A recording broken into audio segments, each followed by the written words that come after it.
Welcome to episode 13 of the VHIA Weekly Update. I'm Stuart McCullough, I'm the CEO of VHIA. Starting with this week's Industrial Roundup, and in particular with community health, members are still welcome to provide their comments with regards to the VHIA Allied Health Professionals Logs of Claim, which we have provided a consolidated document which sets out the logs of claim received by members so far. Members are encouraged to leave their comments either on the VHIA community app or to send those through to VHIA. We'll be collating those comments and it will be useful to us as we develop a draft log of claims from the employers to discuss at our next HRIR industrial meeting in April. Moving to acute facilities, we have the HRIR managers meeting for metropolitan members coming up on the 5th of April.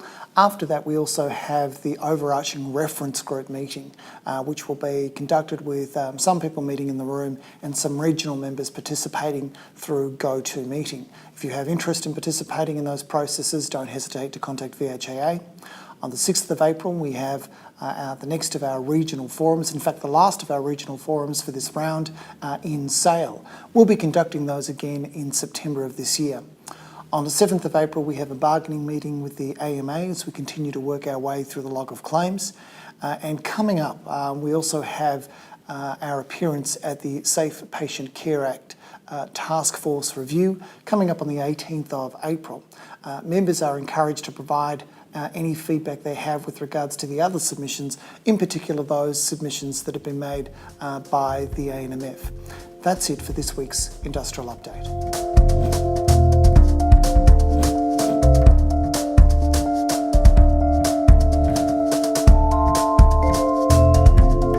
Welcome to the VHIA Weekly Update, where we pick on a particular topic and go in depth. Joining me today is Senior Industrial Relations Consultant Daniel Pullin. Welcome, Daniel. Thank you, Stuart.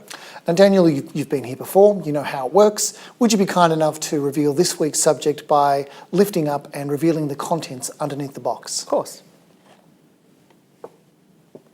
You'll need to reveal a little bit further. So for those people who are listening, would you be kind enough to hold up the object so that people can see it and describe for those people who are listening on podcast what it is that you can see? It's the album Straight Outta Compton by NWA. Which means that this week's subject is what? Well, it's not about rap. Almost.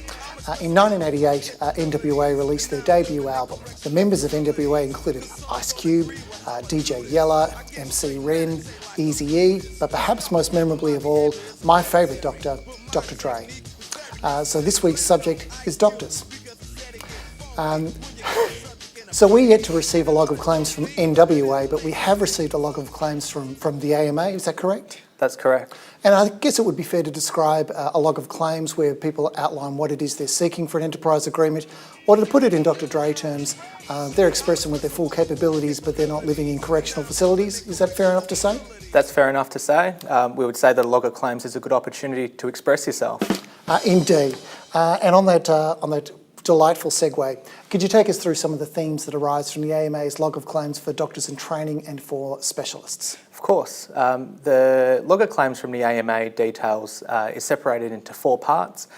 It details what they call compensation for curtailment of salary benefits and interstate parity. Now that's a very curious turn of phrase, curtailment of benefits. It is.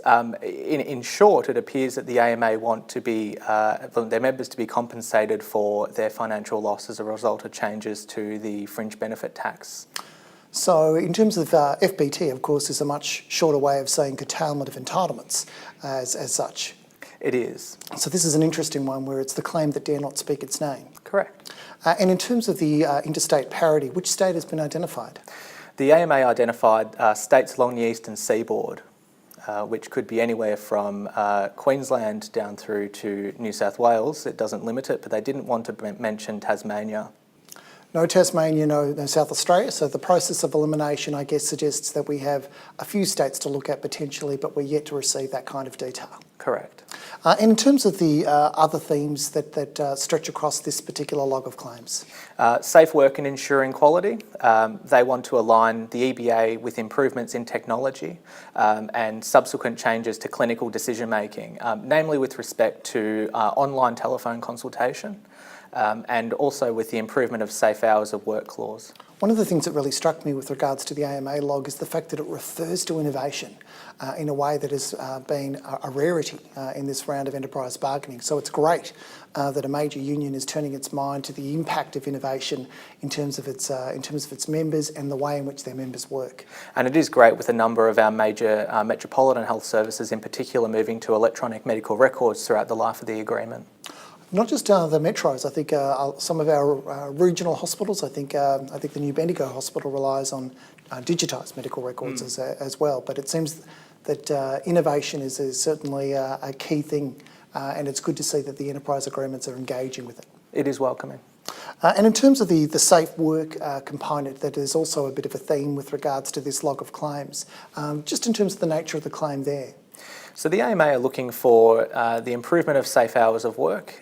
Interestingly, there seems to be tension between what happens at the front line with what doctors may prefer to work or what doctors actually work and the entitlements that are being sought in the agreement. An example of which is the AMA is seeking, specific to their doctors in training, a limitation to an ordinary day to be no greater than 16 hours.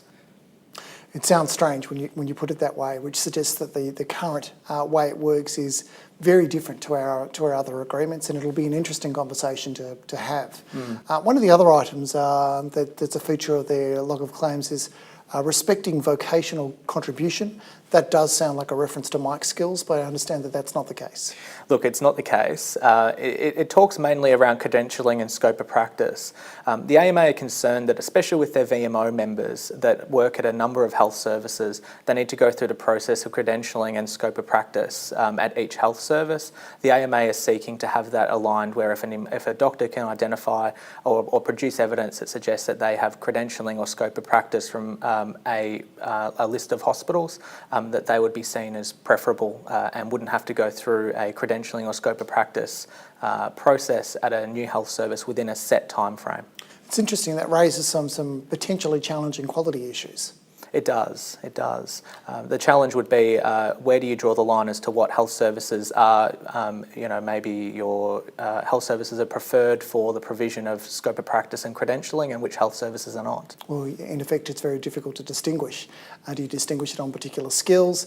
And then are you effectively being asked to outsource quality control? Correct.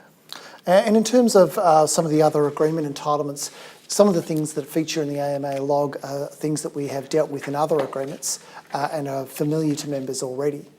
Correct. That would be the AMA is seeking the inclusion of a family and domestic violence provision within the enterprise agreement. Our membership would be aware that we already have an extensive family violence and domestic violence clause that's been inserted into our new enterprise agreements, and the VHIA has actually put that clause to the AMA for comment. Yes, we've already provided. That was part of our log of claims also, and we've provided that clause to AMA for comment. And there are also some other provisions that they're seeking in terms of general entitlements. Interestingly, the AMA are looking to reduce the time frame that it takes for a doctor to be entitled to take long service leave. It appears from their log of claim that they're seeking to align it with the Long Service Leave Act, which is access at 7 years as opposed to 10 under the current agreement. There are also some interesting components where they're seeking more flexible use, leaving aside the 7 years part, but more flexible use of long service leave, such as in shorter periods of time or single days and the like, which sounds a lot like the transition to retirement stuff that we have in some other agreements. It does sound a lot like that. In addition, some of our members may recall recent concerns raised by the AMA around long service leave accruals for VMOs that work at 2 health services, and which health service bears the accrual impost of that long service leave. The AMA have noted in their logger claim that they're seeking adjustments to how VMOs are treated with respect to long service leave, but there hasn't been an expansion provided by the AMA in that respect as yet. I guess time will tell. I mean, we have weekly meetings scheduled with the AMA, and I think that part of that process will be for us to seek the detail and seek the draft clauses that they're proposing for review. Yes. And in terms of a couple of other items, there are claims with regards to annual leave. Correct, they're seeking 6 weeks annual leave. On the basis that? They want alignment with the nurses' agreement. And they're seeking subsidised parking? Subsidised parking, that's So they're correct. seeking non-alignment with the nurses in that respect? Correct. And in terms of some of the claims that are specific to the medical specialists group? The medical specialists are distinct from the doctors in training within the claim that the medical specialists section is seeking a salary structure that reflects the actual rates paid to those medical specialists as opposed to the paper rates prescribed in the agreement. So that's quite a unique claim. The only other group that I can think of that have made that claim are the maintenance workers. Correct. And not that we can combine those two agreements into one. No, there has been some discussion amongst some senior doctors that we've been engaging with that there isn't much difference between a carpenter and an orthopaedic surgeon, but I'm not sure as to the realistic approach of that. I think we'll describe that as a self-deprecating comment. Yes. And in terms of some of the other things that are sought to be addressed, some of that really fits within the scope of industrial orthodoxy. So, in terms of compensation for unorthodox hours and particular penalty rates and the like. They're seeking an introduction of what they're calling an unsociable hours penalty allowance. There isn't any further information provided in the logger claim as to what span of hours that would include, but they have sought the expansion or the increase of the existing 12-hour shift penalty to 50%, and then for that to increase to 100% shift penalty beyond midnight. And there are some claims with regard for specialists in terms of CME? That's correct. The CME allowance, they're seeking to have their CME claimed for professional society registration and also necessary childcare arrangements. So really talking about associated costs. It appears so. And part of that claim is also a proposal to eliminate maximum term contracts. That's correct. Just for those people who may not be familiar with that terminology, that is a contract that has a set term in it but that can be terminated within notice by either party within that period. So the term is actually the longest the contract will run, unlike a fixed term contract where you get the benefit of the certainty of the term. And in terms of fee for service, what have they claimed there for specialists? They're seeking the indexation of fee for service. So moving to doctors and training, what are some of the items of claim that AMA are putting forward with respect to doctors and training? Some of the claims include location and travel allowance to be paid on all rotations outside of their parent hospital. And that's also with that claim for a cap on the number of, maximum for the number of hours of work in a day. That's correct, the 16 hours that we referred to earlier. And just in terms of averaging of ordinary hours, what's being proposed there? The AMA are proposing that it can only be averaged over the pay fortnight as opposed to a longer period as prescribed in the current agreement. And AMA have also made some claims, I understand, for doctors in training with respect to CME. That's correct. The AMA is seeking an increase in CME allowance to meet the costs of training and association subscriptions. Contracts for doctors in training are an interesting thing. There's a claim with respect to the length of the term of the contract. The AMA is seeking a limitation to 2-year contracts as opposed to the current practice of 1-year contracts. They've put in their claim that a doctor can request a shorter period of contract, shorter than 2 years. And there are some associated claims with regards to personal leave where somebody is moving from one contract to another, particularly in the context of having had children. Correct. The AMA is seeking to have doctors in training to have their sick leave preserved and grandfathered between contracts, and also to be preserved while that doctor is giving birth to a child and on parental leave. So this raises a really interesting issue for this log of claims and for this workforce. So the doctors in training workforce has substantially changed over the last few years. That's correct. Interestingly, one of the other claims that's noted in the AMA log is the change from a doctor being paid only where they work in excess of full-time hours to now a doctor in training who is on a part-time contract being paid overtime where they worked beyond their contracted part-time hours. Some of the claims also go to the issue of the fact that the workforce in terms of doctors in training has evolved over a period of time. That's correct. Interestingly, there has been a change that's been put forward by the AMA within their logger claim to provide overtime payments for doctors that are doctors in training that are on part-time contracts, and to pay overtime where they work in excess of their contracted hours, as opposed to previous practice where they would receive overtime where they work in excess of the ordinary hours for that week. I know that that claim has been made in some other areas and there are problems associated with it, but the change in the workforce goes to the change in the gender composition. Do I recall correctly that it's actually a greater than 50% female workforce now? That's correct.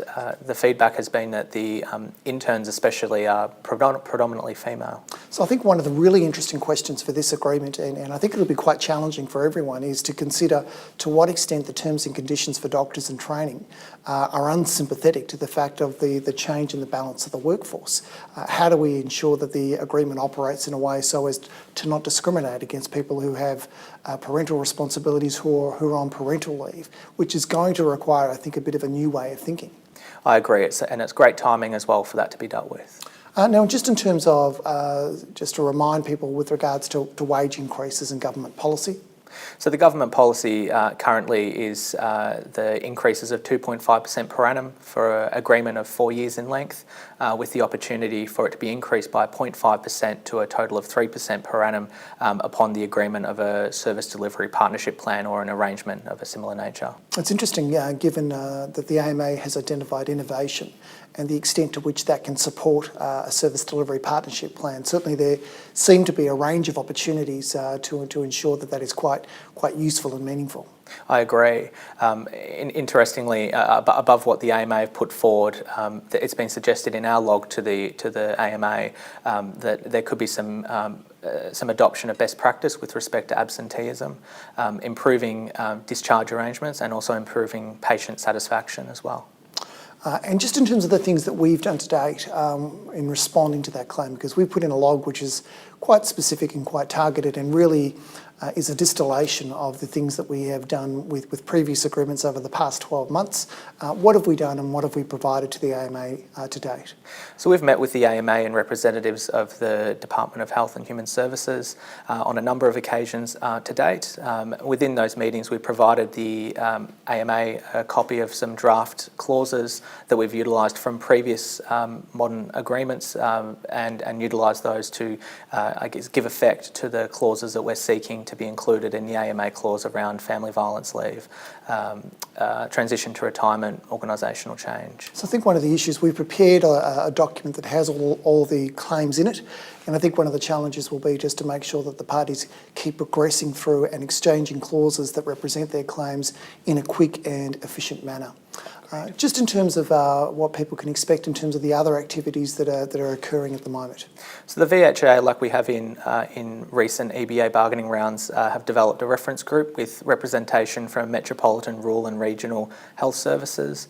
We've sought a specialist approach insofar as that we've sought the assistance of senior medical representation with a lesser approach to obtaining assistance from HR representatives. And this is to assist in the very specialised nature of the AMA claim and the very specialised nature of the work that's being performed. I think it's worth emphasising how important those reference groups are, whether it's for nurses or health and allied or allied health professionals, or in this case doctors. People participating in those groups makes an extraordinary difference for us. It gives us a much better platform on which to put forward our views. Agreed. And just in terms of it's worth reminding people how they can get the most up-to-date information. Obviously, we'll be providing updates through videocasts such as this, but if people want to get updates as to the meetings effectively as they happen, how can they do that? So we'd encourage our members to download the VHIA community app and subscribe to the Doctors in Training and the Medical Specialist groups, and on that page VHIA will be providing updates as we can provide them following meetings with the AMA and as information comes through. So we have meetings scheduled on a weekly basis. It means that we can provide people with an update each week as we progress through that process. Correct. All right. Well, thank you very much, Daniel, for joining me, and thank you, Dr. Dre. Thank you, Stuart.